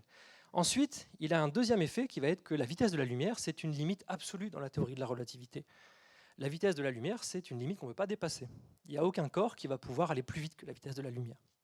Donc en fait, ce qu'on appelle la théorie de la relativité restreinte, c'est en fait une théorie de l'absolu. C'est-à-dire que la vitesse de la lumière, c'est cette limite absolue qu'on ne peut pas dépasser. Ça, je vais passer, transformation de Galilée et de Lorentz, et surtout, en relativité restreinte, il y a quelque chose qu'on appelle l'incompatibilité entre le champ de gravitation de Newton, qui reste instantané, c'est-à-dire qui se déplace plus vite que la vitesse de la lumière, et donc on ne peut pas étudier en relativité restreinte le comportement de la gravitation. Donc la relativité restreinte, elle s'applique à toute la physique, sauf la gravitation. Alors le fait qu'on ait des vitesses de la lumière qui soient indépendantes de la source qui émet la lumière, ça va créer des choses qui sont un peu bizarres en relativité restreinte. Et notamment, on va perdre un peu la notion de simultanéité des événements. Donc comment il s'en rend compte, Einstein? Il propose cette petite expérience de pensée. Vous prenez vous voyez un observateur, ou le conducteur du train ici, que j'ai appelé O', et qui va observer comment le signal se propage depuis une ampoule qui est située au milieu du wagon. Il va observer la lumière qui se propage depuis cette ampoule, donc que le train se déplace ou pas, hein. Là, je suis du point de vue de l'observateur qui est à bord du train. Donc depuis le point de vue de cet observateur, la vitesse de la lumière se déplace à la vitesse de la lumière. Donc des deux côtés, j'ai la lumière qui se propage jusqu'à ce que j'obtienne cette situation où les rayons lumineux atteignent les deux points A et B, les deux extrémités du wagon, aux mêmes instants. Donc les événements sont simultanés, les événements A et B sont simultanés pour l'observateur O', parce que la lumière s'est propagée à la vitesse de la lumière du point de vue de l'observateur qui est dans le wagon, hein, que le train se déplace ou pas. Mais maintenant, si je prends le point de vue de l'observateur qui est situé ici, à l'arrêt, qui est sur le quai, et qui regarde la même expérience. Donc la relativité, qu'est-ce qu'elle dit? Que la lumière doit se propager à la vitesse de la lumière, indépendamment de la vitesse de déplacement de la source. Donc ici, la source de production de lumière, c'est cette ampoule qui se déplace avec une certaine vitesse. Mais peu importe le fait qu'elle se déplace, la lumière qu'elle va émettre va se déplacer à la vitesse de la lumière pour cet observateur O. Donc en fait, ici, vous voyez, l'ampoule elle a émis un signal à ce moment-là, et donc depuis ce moment-là, la lumière s'est propagée à la même vitesse dans les deux directions, à l'instant T1. Mais l'ampoule qui est liée au wagon, elle s'est déplacée un petit peu pendant le temps que la lumière a mis à se déplacer ici au milieu du wagon. Et enfin, vous voyez, à l'instant T2, la lumière s'approche du fond du wagon, et donc la lumière tape d'abord le fond du wagon avant de taper l'avant du wagon. Donc les deux événements qui étaient simultanés du point de vue du conducteur du train, du point de vue de O', en fait, ne sont pas simultanés maintenant du point de vue de l'observateur O. On a perdu la notion de simultanéité qu'on avait chez Newton. Donc ça, c'est assez perturbant, mais c'est vraiment ce qui se passe. Hein, si vous faites des mesures très précises, vous allez vous apercevoir que la notion de simultanéité est complètement relative. Ça dépend du repère dans lequel vous êtes. Autre chose qui est assez incroyable, c'est que perdre la notion de simultanéité, ça implique que les observateurs ont des temps qui s'écoulent de manière différente. Peut-être que vous avez déjà entendu parler de ça, c'est ce qu'on appelle le paradoxe des jumeaux. Vous prenez deux jumeaux, vous en prenez un qui voyage à une certaine vitesse et qui revient ensuite vers la Terre. Eh bien, le fait que les mouvements n'aient pas été les mêmes pour ces deux observateurs, la notion de simultanéité n'a pas été la même et les temps ne vont pas s'écouler de la même manière pour les deux observateurs. Donc là, c'est un peu compliqué, mais j'ai représenté, dans ce qu'on appelle un diagramme d'espace-temps, la trajectoire de deux observateurs. Un observateur O qui va rester sur la Terre, immobile. Et vous voyez, dans ces diagrammes, le temps est représenté vers le haut et l'espace est représenté avec un axe horizontal. Donc si je reste immobile, je vais tracer ici un axe qui va être uniquement vertical. Hein, je ne me suis pas déplacé dans l'espace, donc le temps s'est écoulé, je ne me suis pas déplacé dans l'espace, et donc je reste sur un axe vertical. Donc là, l'observateur O, c'est l'observateur qui reste sur Terre. Par contre, maintenant, si je me déplace avec une certaine vitesse, par exemple ici c'est un photon qui va se déplacer, un photon de lumière qui va se déplacer dans une certaine direction, il va parcourir une certaine distance spatiale. Et vous voyez, il parcourt une certaine distance spatiale entre le point A et la projection du point D ici, donc dans l'espace. Et vous voyez que cette pente ici, là, ça représente le déplacement dans l'espace-temps de ce photon. Et si je prends un corps matériel, on a vu que la vitesse de la lumière, c'était une sorte de limite finie, les corps matériels vont se déplacer forcément à l'intérieur de cette courbe ici. C'est-à-dire ça va être la trajectoire de mon deuxième observateur, l'observateur O', qui va s'éloigner de l'observateur sur Terre. Donc là, j'ai fait quelque chose d'assez particulier. J'ai pris un observateur O', donc le voyageur, le jumeau qui va voyager. Il voyage au départ avec une vitesse nulle. Donc ce qu'il va faire, c'est accélérer pour s'échapper de la Terre et aller visiter un point qui va être loin dans l'univers. Donc il accélère pour pouvoir gagner de la vitesse. Donc au départ, il n'a pas de vitesse. J'ai pris un cas qui peut être réaliste, où j'ai considéré que l'observateur qui voyage dans l'espace se déplace avec une accélération qui vaut 1g, une fois la pesanteur. Parce que c'est typiquement le genre de choses qu'on ferait si on voulait voyager dans l'espace. Quel est l'avantage? Eh bien, c'est qu'on peut recréer une espèce de gravité apparente dans le vaisseau. Si le vaisseau accélère à 1g, le vaisseau est accéléré, on va ressentir une force qui va nous pousser vers le sol du vaisseau à 1g. Donc on va avoir l'impression que le vaisseau il est sur Terre, qu'il y a une espèce de pesanteur dans le vaisseau. Alors bien sûr, si on accélère en direction d'un point qui va être loin, on va gagner de la vitesse, mais à mi-chemin, il va falloir accélérer dans l'autre sens pour perdre de la vitesse et arriver au point de destination avec une vitesse nulle. Donc là, c'est ce que j'ai fait, c'est ce que j'ai représenté ici. Vous voyez, ce point C1, c'est le point où l'observateur qui voyage de manière accélérée va inverser la poussée pour ralentir jusqu'à arriver au point P avec une vitesse nulle. Donc il arrive en P à une certaine distance dans l'univers avec une vitesse nulle. Et ensuite, eh bien, il va revenir sur Terre. Donc ce qu'il va faire, c'est accélérer en direction de la Terre pour gagner une certaine vitesse. Donc il va infléchir sa courbe et puis il va inverser sa poussée pour arriver sur Terre avec une vitesse nulle. Donc là, j'ai pris un observateur qui était accéléré à 1G. Et on va regarder ce que prédit la relativité restreinte dans ces cas-là. Donc T, grand T ici, c'est l'intervalle entre A et B, tel que perçu par l'observateur qui reste sur Terre. Et puis T', c'est l'intervalle de temps qui s'est écoulé pour l'observateur qui a voyagé de A en B, mais en passant par le point P, ici, donc la courbe bleue. Donc j'ai fait les calculs pour quelques valeurs ici. Donc j'ai imaginé un observateur T' qui voyage dans l'espace et qui voyage pendant 1 an. Donc s'il voyage de cette manière, en accélérant de manière constante, il peut parcourir une distance qui est celle-ci, donc 0,065 années-lumière. Donc il reste typiquement dans le système solaire. Mais par contre, lorsqu'il revient sur Terre, eh bien, il s'est écoulé 1,01 an du point de vue de l'observateur qui est resté sur Terre. Donc ça correspond à quelques jours typiquement. Donc il y a un décalage de quelques jours entre les deux observateurs. Par contre, si je prends maintenant mon observateur qui voyage, et qui voyage pendant 8 ans, eh bien sur Terre, il se sera écoulé 15 ans. Et il aura pu voyager à 5,82 années-lumière, donc typiquement les étoiles les plus proches de nous, comme Proxima du Centaure, c'est à peu près cette ordre de grandeur-là. S'il voyage pendant 16 ans, eh bien là, il va avoir un problème, c'est que quand il va revenir sur Terre, eh bien, tous les membres de sa famille seront probablement morts, parce qu'il se sera écoulé 120 ans sur Terre. Mais par contre, il aura pu voyager à 58 années-lumière. S'il voyage à peu près pendant 40 ans, à ce moment-là, il se sera écoulé 52 000 ans sur Terre. Donc 52 000 ans sur Terre, il n'y a plus de chance de trouver ses proches. Il aura pu voyager à 26 000 années-lumière, c'est-à-dire il aura pu aller au centre de la galaxie, visiter le trou noir central de la galaxie qu'on appelle Sagittarius étoile. S'il voyage 56 ans, alors à ce moment-là, il peut même s'échapper de la galaxie et aller visiter la galaxie d'Andromède, qui est située à peu près à 2,5 millions d'années-lumière.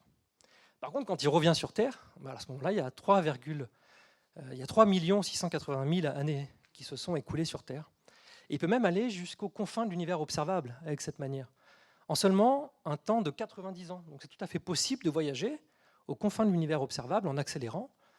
Ça demande un voyage qui va durer 90 ans, mais qui est tout à fait possible. Et quand il reviendra sur Terre, par contre, il se sera écoulé 23 milliards d'années. Donc là, aucune chance de retrouver ses proches. Vous voyez, la relativité, c'est quelque chose d'assez spécial, c'est très dur à appréhender, et les résultats sont assez intrigants. Mais tout ça, c'est pas que de la théorie, ça a été vérifié de manière expérimentale. On l'a vérifié avec plein de manières, notamment des particules très énergétiques qui entrent dans l'atmosphère, qu'on appelle des muons. On l'a vérifié également avec le système GPS, le fait que vous ayez des smartphones qui soient capables de vous guider sur Terre avec une précision du mètre, ça fonctionne grâce à cet effet-là. Parce que les horloges qui sont à bord des satellites voyagent à une certaine vitesse qui est assez grande, de l'ordre de 8 km par seconde. Donc comparé à la vitesse de la lumière, c'est des choses qui sont relativement grandes. Et les effets de relativité restreinte sont suffisamment importants pour ne pas les négliger, si on veut une précision de l'ordre du mètre sur Terre. Alors, la relativité restreinte, comme je vous l'ai dit, elle n'est pas compatible avec la gravitation. Imaginez la situation suivante. 45 minutes, c'est ça, à peu près 50, ok. Bon, je termine 10 minutes encore, et puis je vais garder un peu de temps pour les questions quand même, je vais pas trop déborder. Donc la relativité restreinte, elle n'est pas compatible avec la gravitation, comme on l'a dit, parce que la gravitation, c'est quelque chose d'instantané. Donc là, j'ai représenté le Soleil, vous voyez, avec son champ gravitationnel qui est représenté en noir un peu, et qui vient créer une force, grand G ou petit g ici, qui agit sur la Terre. Et V, ici, c'est la vitesse de la Terre. Donc cette petite croix, c'est le symbole qu'on utilise pour représenter la Terre en astronomie souvent. Donc d'après la théorie de la gravitation newtonienne, si on imagine que le Soleil disparaît à l'instant t égale 0 minutes, eh bien l'interaction, vu qu'elle est instantanée chez Newton, elle se propage dans tout le système solaire. Et donc à l'instant t0, la Terre est déjà informée qu'il n'y a plus de gravité qui agit sur elle. Donc qu'est-ce qu'elle va faire à l'instant, par exemple 8 minutes après que le Soleil ait disparu? Elle va s'écarter de sa trajectoire directement après. Et ça, on va voir qu'en relativité, c'est plus le cas. En relativité générale, c'est plus le cas. Parce que précisément, la relativité générale, l'idée, c'est d'appliquer la relativité restreinte en présence de gravitation. Et donc, qui c'est qui va faire ça? C'est encore Einstein qui va réussir à passer le cap, c'est-à-dire appliquer les idées de la relativité restreinte à la gravitation avec la relativité générale, qui est assez compliquée à expliquer ou à vulgariser parce que ça traite d'espaces à 4 dimensions, des espaces courbes, etc. Il y a des implications qui sont assez étranges, comme des ondes gravitationnelles, donc on va essayer de parler. Et la manière dont il réussit à passer de la relativité restreinte à la relativité générale, elle est assez incroyable. Et il va le faire en entendant parler d'un charpentier qui travaillait sur un toit à Berne et qui est tombé du toit. Et il s'est imaginé le charpentier en train de tomber du toit. Et il a imaginé le marteau du charpentier qui tombait avec le charpentier. Et il s'est dit, mais c'est assez incroyable, quand le charpentier tombe du toit, son marteau, d'après le principe universel de la gravitation, le principe d'universalité de la chute libre, il doit tomber à la même vitesse théoriquement. Donc le charpentier qui tombe et qui regarde son marteau flotter devant lui, il a l'impression en fait qu'il est dans le vide, qu'il n'est pas dans un champ de pesanteur. Il a l'impression qu'il pourrait être dans l'espace, en train de flotter. Vous avez vu des images de Thomas Pesquet dans l'espace avec des objets qui flottent devant lui. Des balles ou je ne sais quoi, des outils, etc. Mais le charpentier en chute libre, il lui arrive exactement la même chose. Quand il est en chute libre, à cause de la gravitation, eh bien, l'effet de la gravitation disparaît. Et donc le charpentier a l'impression d'être dans le vide. Et ça va lui donner la clé pour passer de la relativité restreinte à la relativité générale. Il va dire, c'est l'idée la plus heureuse de ma vie. Quand il a pensé à ça en 1907, je crois, donc 5 ans après avoir établi la relativité restreinte, il va dire, c'est l'idée la plus heureuse de ma vie. Il dira, j'étais assis sur ma chaise au bureau fédéral de Berne, je compris soudain que si une personne est en chute libre, elle ne sentira pas son propre poids. J'en étais saisi. Cette pensée me fit une grande impression, elle me poussa vers une nouvelle théorie de la gravitation. Alors comment il a fait pour comprendre que cette chute libre, ça lui permettrait de passer à la relativité générale? Donc ça, c'est la situation qu'il aimerait bien décrire. Vous voyez, c'est un personnage qui sent un champ de gravitation, G ici à la surface de la Terre, et ça, il ne peut pas le décrire avec la relativité restreinte. Il ne peut pas le décrire parce qu'il y a un champ de gravitation ici qui apparaît, et d'après la gravitation de Newton, cette interaction, elle est instantanée. Et il sait que c'est en violation avec le principe de relativité restreinte qui dit que les vitesses maximales, la vitesse absolue, c'est la vitesse de la lumière. Alors qu'est-ce qu'il fait? Il imagine cet observateur en chute libre. Donc il imagine le charpentier en train de tomber. Il va imaginer, pour être un peu plus parlant, quelqu'un qui serait en chute libre dans un ascenseur, le fameux ascenseur d'Einstein. Donc il imagine que l'ascenseur se décroche et que la personne à bord de l'ascenseur, elle a peut-être une pomme avec elle, et que tout le monde, d'après le principe d'universalité de la chute libre, va tomber à la même vitesse. Alors pourquoi c'est le cas? C'est parce que l'ascenseur il a accéléré à cause de la gravitation, et vu que c'est un repère qui n'est pas inertiel, parce qu'il se déplace de manière accélérée, contrairement au repère inertiel de Galilée qui se déplace en ligne droite mais à vitesse constante, ici, du fait qu'on est accéléré, il y a des forces d'inertie qui apparaissent à l'intérieur de l'ascenseur. Et ces forces d'inertie, ce qui est assez incroyable, c'est ce qu'on appelle le principe d'équivalence, elles viennent compenser exactement la force de gravitation. C'est-à-dire que la conséquence qui vient de la cause de la chute a effacé la cause. Quand on tombe en chute libre, la conséquence de notre chute, ça annule la cause qui est la chute. Ça vient s'annuler exactement, parfaitement. Et donc cette situation, vous voyez, je suis dans l'ascenseur, je suis en train de tomber, je suis en chute libre, eh bien à l'intérieur de l'ascenseur, c'est comme si j'étais dans un espace complètement isolé, comme s'il n'y avait plus de gravitation. Je suis Thomas Pesquet dans l'espace, à bord de la Station spatiale internationale.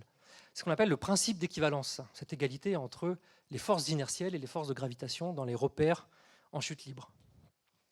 Alors ça, c'est pratique parce qu'ici, il est capable d'appliquer la relativité restreinte, Einstein. Ici, il n'y a pas de gravitation dans cette situation-là. Et s'il n'y a pas de gravitation, je peux appliquer les lois de la relativité restreinte. Et la relativité restreinte, elle permet aussi de décrire, par des changements de coordonnées, ce qui se passerait pour un observateur qui serait cette fois-ci dans un ascenseur. Vous voyez, il n'y a pas de gravitation, mais l'ascenseur, il est accéléré. Donc maintenant, j'imagine un ascenseur qui est accéléré vers le haut. S'il est accéléré vers le haut, à l'intérieur de l'ascenseur, je produis une force inertielle vers le bas qui peut être exactement semblable à la gravitation. Quand vous êtes dans un rond-point, par exemple, que vous tournez très vite, votre voiture, ça devient un repère non inertiel. Et il y a une force apparente qui apparaît, qui vous pousse vers l'extérieur. C'est une force non inertielle qu'on appelle une force centrifuge. Mais a priori, vous pourriez vous dire que c'est un changement dans la gravitation. C'est un changement dans la nature de la gravité qui vous pousse, qui vous attire vers une direction différente. Et donc là, c'est ce qui se passe ici. Donc il imagine que maintenant, par un changement de coordonnées, il peut décrire cette situation où, vous voyez, l'observeur, il est dans les vides, mais avec une fusée qui est maintenant accélérée à 1G. Et en fait, ça, c'est génial, parce que c'est exactement la situation qui est représentée ici. Et d'après le principe d'équivalence, les repères accélérés sont en fait équivalents à des repères dans lesquels il y a du champ de gravité. Donc le principe d'équivalence me permet de passer de cette situation à celle-ci. Et donc là, j'ai bouclé la boucle parce que j'ai réussi à décrire la situation que je voulais, grâce au fait que tous les corps chutent à la même vitesse dans les champs de gravitation.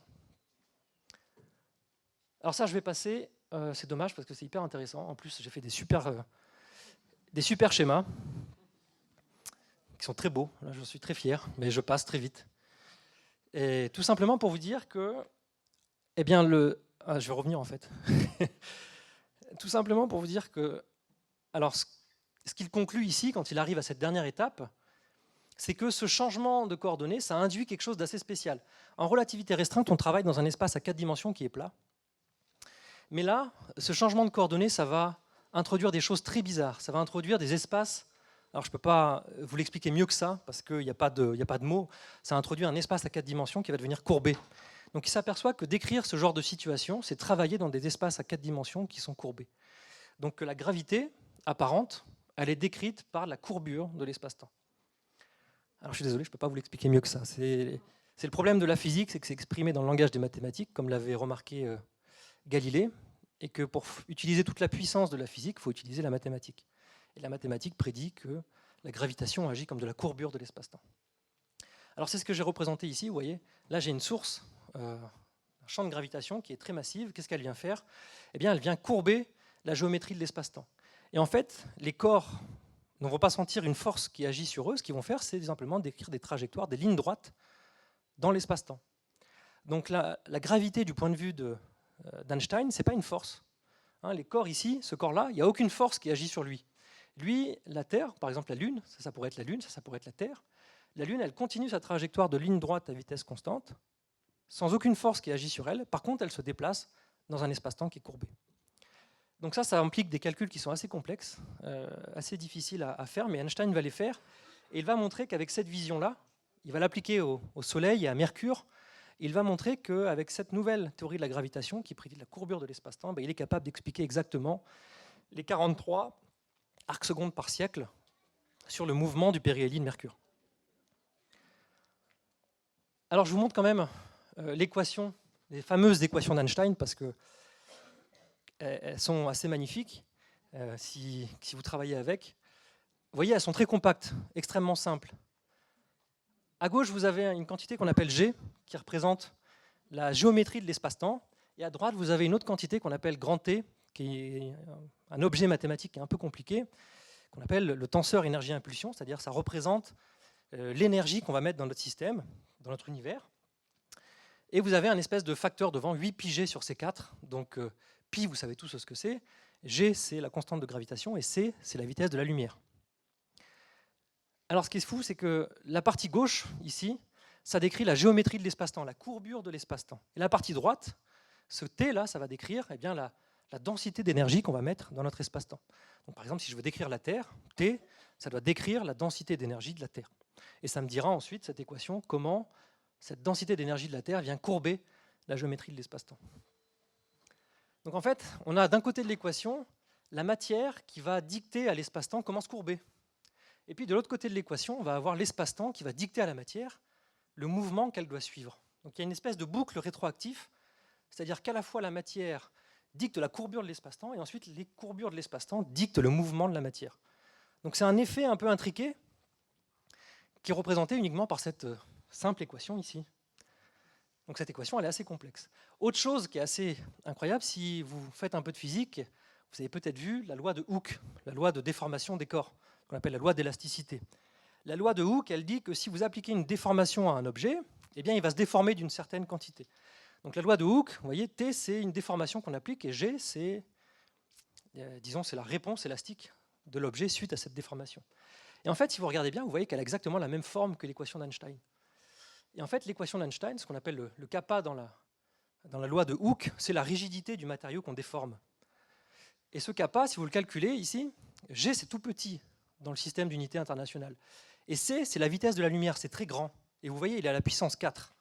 Donc c'est quelque chose, c'est un chiffre ici, dans le dénominateur, qui est immense. Ici, c'est un chiffre qui est petit, vous divisez un chiffre petit par un chiffre qui est très grand, vous obtenez un chiffre qui est minuscule. Et en fait, ce qu'on appelle la constante de raideur, elle vaut 10 puissance moins 43, c'est-à-dire un 0,4201. Donc il y a 42 zéros, ça veut dire que l'espace-temps, c'est une entité qui est extrêmement rigide, extrêmement dure à déformer. Si vous voulez déformer l'espace-temps, il va vous falloir une quantité d'énergie ici à droite qui va être énorme. Donc c'est pour ça que le Soleil, ça va être un peu le seul corps dans le système solaire qui va être capable de déformer suffisamment l'espace-temps pour produire un effet notable sur l'orbite de Mercure. Alors ça, je vais passer... en fait, là, je vous ai un peu caché la difficulté, mais dans le G et dans le T, il y a énormément d'équations. Si on développe tout, il y a 10 équations, ce qu'on appelle des équations différentielles non linéaires, pour trouver cette quantité petit g qu'on appelle la courbure de l'espace-temps. En fait, il y a 6 équations qui sont vraiment indépendantes et qui concernent la courbure, et 4 qui vont être liées au système de coordonnées qu'on choisit pour résoudre ces équations. Donc en fait, ces équations, elles sont affreusement difficiles à résoudre. Et d'ailleurs, si vous essayez de les résoudre, vous n'allez jamais trouver de solution exacte.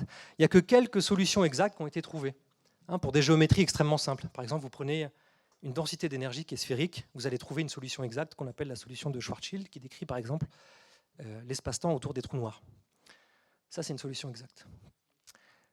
Autre chose que je voudrais mentionner, c'est que cette équation, elle décrit absolument tout ce que vous avez à savoir d'un système autogravitant.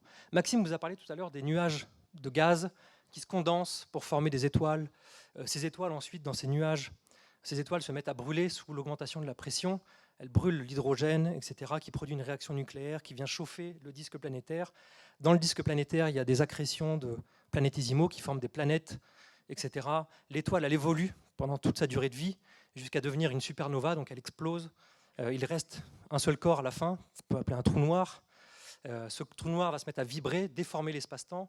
On peut imaginer une deuxième étoile qui vient ensuite orbiter autour de ce trou noir. Ça va générer des ondes gravitationnelles dans l'espace-temps. Ces ondes gravitationnelles se propagent depuis cette source d'ondes gravitationnelles dans tout l'univers qui lui-même est en expansion. Tout ça, c'est décrit par cette seule équation. D'où le fait qu'elle soit extrêmement difficile à résoudre. Cette seule équation va décrire tous ces phénomènes-là. Donc c'est absolument colossal la quantité d'informations qui est en fait cachée dans cette équation. Alors Einstein, il va modifier un tout petit peu cette équation parce qu'il va l'appliquer à l'univers tout entier. Il va se dire, dans le membre de droite ici, je vais mettre un univers qui contient une distribution de matière qui va être uniforme et isotrope, c'est-à-dire uniforme, c'est la même, isotrope, c'est la même dans toutes les directions. C'est à peu près ce qu'on observe, la répartition des galaxies qu'on voit depuis la Terre, c'est à peu près uniforme et isotrope. Et il va obtenir une certaine géométrie de l'espace-temps. Ce qu'il va obtenir comme résultat, c'est que l'espace-temps est en expansion. Donc lui, ça va lui poser quelques problèmes de compréhension. Il va se dire, mais l'univers, je vois bien qu'il est statique. Quand on fait des observations, j'ai l'impression qu'il est statique. Et là, j'applique ma théorie et j'obtiens un univers qui est en expansion. Donc ce qu'il va faire, c'est tricher un peu avec sa théorie. Il va ajouter un terme dans le membre de gauche qui va venir contrebalancer cette expansion qu'il obtient pour un univers qui est isotrope et homogène. Ce qu'on appelle la constante cosmologique, peut-être que vous en avez entendu parler.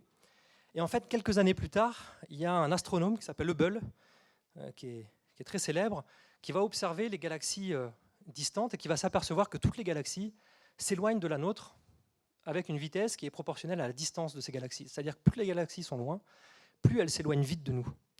Et donc ça montre que l'univers est effectivement en expansion. Et Einstein, il avait prédit en fait que l'univers était en expansion. Et parce qu'il a été un peu influencé par ses croyances, il a introduit un terme supplémentaire qui en fait n'existait pas. Donc il a modifié ses équations pour qu'elles collent un peu avec ces idées préconçues qu'il avait sur l'univers. Mais il aurait pu trouver, de manière théorique, grâce à cette équation, que l'univers était en expansion. Donc c'est assez formidable ce qu'il a été capable de faire juste avec cette petite équation. Je vais m'arrêter là parce que j'ai bien dépassé et finalement je ne vais pas trop vous parler de... Ah si, je vais quand même prendre 5 minutes pour vous parler de ça parce que c'est quand même important.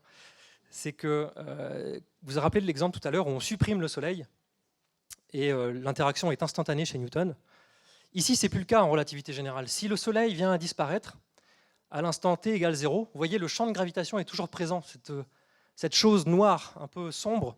Ça représente la courbure de l'espace-temps. Le Soleil a été supprimé et pourtant, le champ de gravitation est toujours là. Il y a toujours une force qui s'applique sur la Terre. Et si j'arrive 4 minutes après que le Soleil ait disparu, L'information commence à se propager depuis le centre du Soleil qui a disparu, et elle se propage en direction de la Terre, sur une espèce de sphère concentrique comme ça. Donc l'information, elle met du temps à se propager, elle n'est pas immédiate.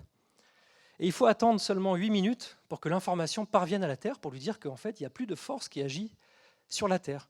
Donc la Terre, elle a continué à orbiter autour d'un Soleil qui avait disparu pendant 8 minutes, et c'est seulement 8 minutes plus tard qu'elle va avoir l'information qu'en fait, le Soleil n'existe plus et qu'elle dévie de sa trajectoire circulaire, ici.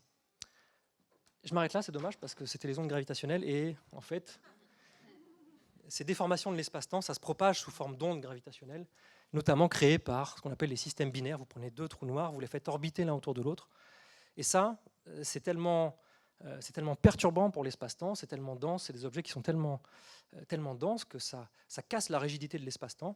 Et cette dynamique orbitale, ça vient créer des vagues dans l'espace-temps qui se propagent. De la même manière que l'information se propageait depuis le Soleil pour dire que en fait, le Soleil n'existait plus, mais là c'est exactement pareil. Ces deux objets vont tourner l'un autour de l'autre, propager des vagues dans l'espace-temps, qu'on appelle des ondes gravitationnelles. Je mentionnerai juste que ces ondes gravitationnelles, elles ont été détectées pour la première fois, avec cet événement. Ça, c'est le petit nom qu'on donne maintenant aux événements d'ondes gravitationnelles. GW pour Gravitational Wave en anglais. Et puis on marque la date ici. Donc 15, c'est l'année, 09, c'est septembre, et 14, c'est le jour auquel ça a été détecté. Et on a détecté pour la première fois eh bien, le signal, l'onde gravitationnelle émise par deux trous noirs de masse stellaire qui orbitaient l'un autour de l'autre. Donc c'était des trous noirs qui faisaient 36 fois la masse du Soleil et puis 29 fois la masse du Soleil. Et on observe ce qu'on appelle la phase de fusion, c'est-à-dire qu'on observe que les trous noirs sont en train de graviter l'un autour de l'autre. Ils perdent de l'énergie parce qu'ils rayonnent de l'énergie gravitationnelle qui passe dans la déformation de l'espace-temps, donc ils se rapprochent tous les deux, et ils augmentent leur vitesse au fur et à mesure. Et donc on a un signal comme ça qui augmente en fréquence et qui augmente en amplitude, et c'est ce signal qui a été détecté par les détecteurs LIGO et Virgo. Voilà, je m'arrête là, parce que je suis déjà un peu en retard, et que si vous avez des questions, ce serait bien que j'y réponde. Voilà.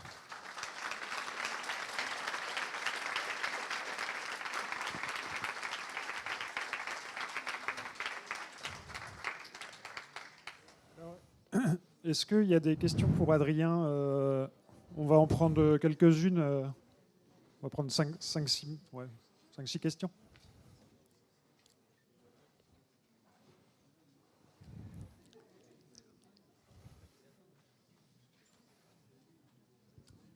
Voilà, c'est bon, on entend? J'aurais une question. J'ai entendu dire que si on arrivait à se déplacer plus vite que la lumière, on remonterait dans le temps. Qu'est-ce que vous en pensez? Alors ça, c'est quelque chose qui a été théorisé par les physiciens des particules. C'est des particules qu'on appelle des tachyons, qui seraient potentiellement plus rapides que la vitesse de la lumière. Mais ces particules, dans le cadre de ce qu'on appelle le modèle standard des particules, en fait, il n'y a pas de nécessité de les introduire.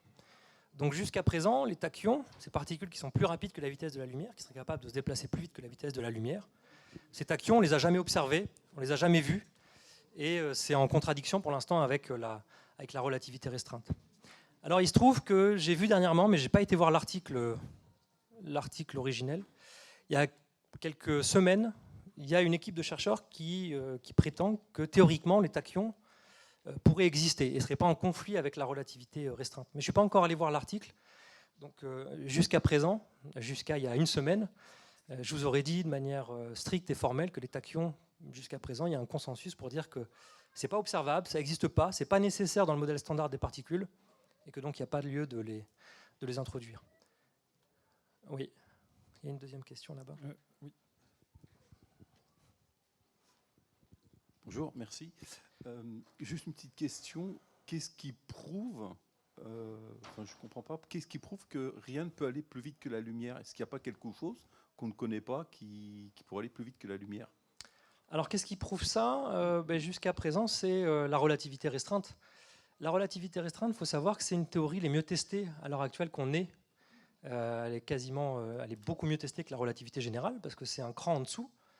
Elle s'applique aussi en mécanique quantique, la relativité restreinte, donc mouvement des particules. On est capable de créer des particules qui sont hautement accélérées, des particules qui vont quasiment à la vitesse de la lumière.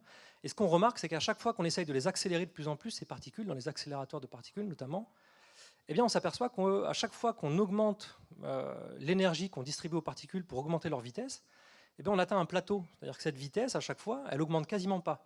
Par contre, ce qui augmente, c'est l'énergie de la particule. On peut voir ça c'est l'ancienne manière de voir un peu la relativité restreinte. Maintenant, on ne fait plus ça de manière théorique.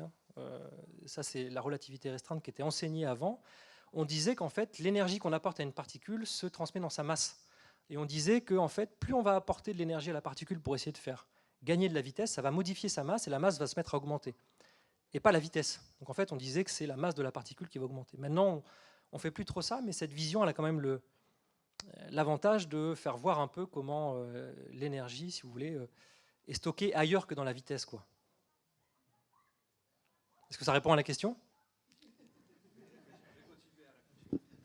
D'accord.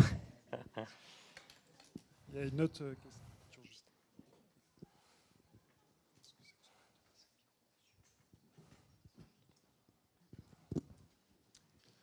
On dit que l'espace-temps et la matière, c'est la conscience collective de l'humanité.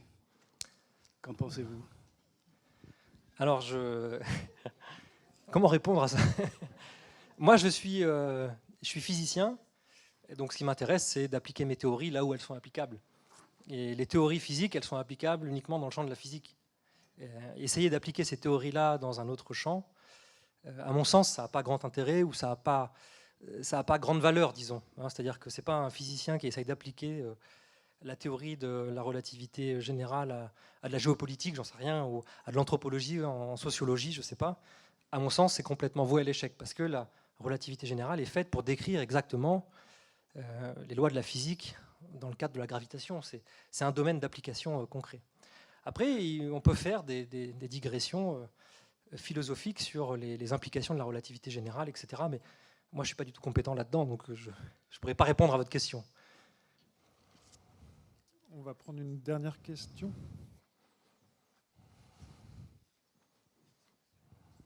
S'il n'y en a pas d'autres, simplement pour dire, ça pose en fait le problème que tout physicien en fait sait de quoi il parle, mais quand on parle d'une théorie, une théorie c'est vraiment un schéma d'explication qui est valable tant qu'on a trouvé un phénomène qui le met en cause. Et la force de la théorie d'Einstein, c'est qu'on n'a jamais trouvé de phénomène qui met en cause, sauf justement, on est passé à cause de la gravitation à la théorie de la relativité générale, mais ça explique totalement le système. Donc il y aura peut-être un jour un phénomène qui n'est pas expliqué par la théorie, il faudra modifier la théorie.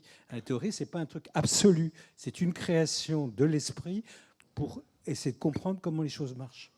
C'est exactement ça. Les théories telles qu'on les développe, les théories, par exemple la théorie de Newton, elle est valable à une certaine approximation. Elle était valable pour décrire ce qui se passait, par exemple, autour de la Terre, pour décrire le mouvement des planètes, quasiment toutes les planètes, vous avez vu, sauf Mercure. C'est-à-dire quand on regardait très précisément l'orbite de Mercure, on s'apercevait que la théorie ne fonctionnait plus. Donc on a développé une nouvelle théorie, qui était la théorie d'Einstein. Et bien pour la théorie d'Einstein, c'est pareil en fait. On s'aperçoit que la théorie d'Einstein, elle ne fonctionne pas partout dans l'espace-temps. Il y a des endroits qu'on n'arrive pas à décrire avec la théorie d'Einstein. Par exemple, si vous regardez au centre des trous noirs, ce qu'on appelle la singularité, la théorie, elle va prédire des infinis, des quantités qui deviennent infinies. Et quand il y a apparition de quantités qui deviennent infinies dans une théorie, ça veut dire que la théorie n'est pas adaptée à décrire ce qui se passe à ces endroits-là. Pareil, si vous prenez la théorie du Big Bang, qui est faite dans la relativité générale, vous avez un instant initial de naissance de l'univers, qui est un point infini, qui est en fait une singularité, c'est-à-dire un infini dans la théorie de la relativité générale. Donc là, ça veut dire que la théorie, elle n'est pas adaptée non plus pour décrire ce qui se passe au centre, disons à l'origine de l'univers. Donc ce qu'on essaye de faire, ce que les physiciens essayent de faire à l'heure actuelle, c'est de bâtir une théorie qui permettrait de décrire les singularités qui sont laissées par la relativité générale. Donc ce qui se passe au centre des trous noirs et ce qui se passe, par exemple, aux premiers instants du Big Bang. Le seul problème, c'est que vous avez ici, dans ces singularités, des effets de gravitation qui sont très forts, parce que vous avez une masse qui est très condensée dans un petit endroit, mais vous avez aussi des effets de mécanique quantique. La mécanique quantique, c'est ce qui décrit la structure des atomes, la dynamique atomique, la dynamique de l'infiniment petit. Et vous avez ces deux effets qui se contrebalancent, qui sont à peu près du même ordre de grandeur. Et ça, la relativité générale, elle est pour l'instant incompatible avec la mécanique quantique. C'est pour ça qu'on ne peut pas l'appliquer au centre des trous noirs ou aux premiers instants de l'univers. Donc on essaye de construire une théorie quantique de la gravitation, mais c'est pas facile. Elle n'est toujours pas prête, cette théorie. Mais il y a des physiciens qui s'acharnent à essayer de la construire, parce qu'on pense que ça sera la théorie ultime qui permettra d'expliquer tout ce qu'on n'est pas capable d'expliquer pour l'instant. Voilà, du travail pour les jeunes, absolument. Ouais, c'est ça.